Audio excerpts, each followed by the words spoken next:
इंदिरा गांधी की मौत से तो हर कोई वाकिफ है। सबको पता है कि कैसे हुई थी मौत। लेकिन क्या आपको ये पता है कि उस दिन रूटीन क्या था इंदिरा गांधी का?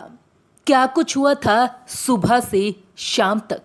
क्या कुछ हुआ था उनके दिन से की शुरुआत से लेकर जिंदगी के अंत तक? तो चलिए आपको बताते हैं। उड़ीसा में जबरदस्त चुनाव प्रचार के बाद इंदिरा गांधी 30 अक्टूबर की शाम दिल्ली पहुंची थी।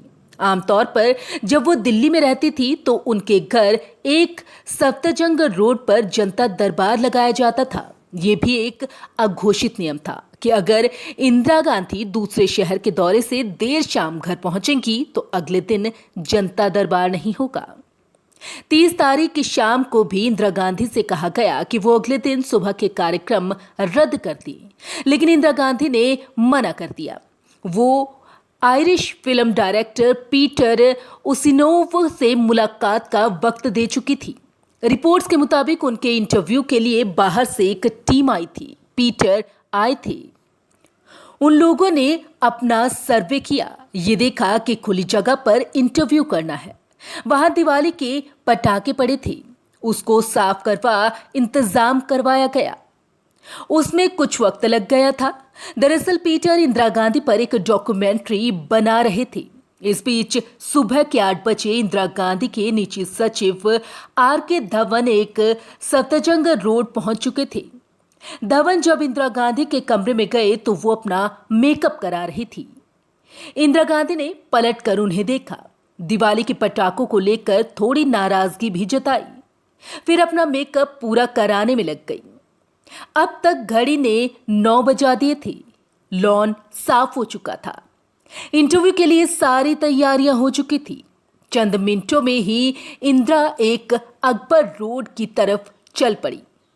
यहीं पर पेंट्री के साथ मौजूद था हेड कांस्टेबल नारायण सिंह। नारायण सिंह की ड्यूटी आइसोलेशन कैडर में होती थी। 7:30 से लेकर 8:45 तक पोर्च में ड्यूटी करने के बाद वो कुछ देर पहले ही पेंट्री के पास आकर खड़ा हुआ था। इंदिरा को सामने से आते देख उसने अपनी घड़ी देखी। वक्त हुआ था 9:05। दूरी तकरीबन 3 से 4 फीट रही होगी। तभी वहां से एक वेटर गुजरा। उसके हाथ में एक कप और प्लेट थी। वेटर को देखकर इंदिरा गांधी थोड़ा ठिठकी। पूछा कि ये कहां लेकर जा रहे हो? उसने जवाब दिया, इंटरव्यू के दौरान आयरिश डायरेक्टर एक टी सेट टेबल पर रखना चाहते हैं। इंदिरा गांधी ने उस वेटर को तुरंत कोई दूसरा और अच्छा टी सेट लेकर आने को कहा। यह कहते हुए वो आगे बढ़ गई।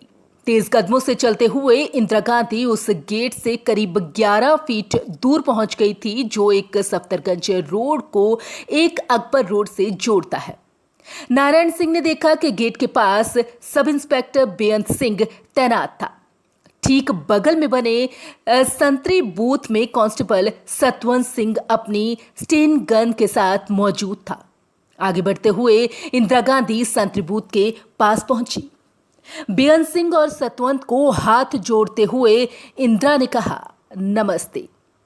बेअंत सिंह ने अचानक अपने दाएं तरफ से 38 बोर की सरकारी रिवॉल्वर निकाली। इंदिरा गांधी पर एक गोली दाग दी। आसपास के लोग भौचक्के रह गए। सेकंड में बेअंत सिंह ने 2 और गोलियां इंदिरा गांधी के पेट में उतार दी। 3 गोलियों ने इंदिरा गांधी को जमीन पर झुका दिया। उनके मुंह से एक ही बात निकली, ये क्या कर रहे हो?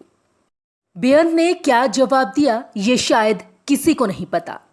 तभी संतरी बूथ पर खड़े सतवंत की स्टेन गन भी इंदिरा गांधी की तरफ घूम गई।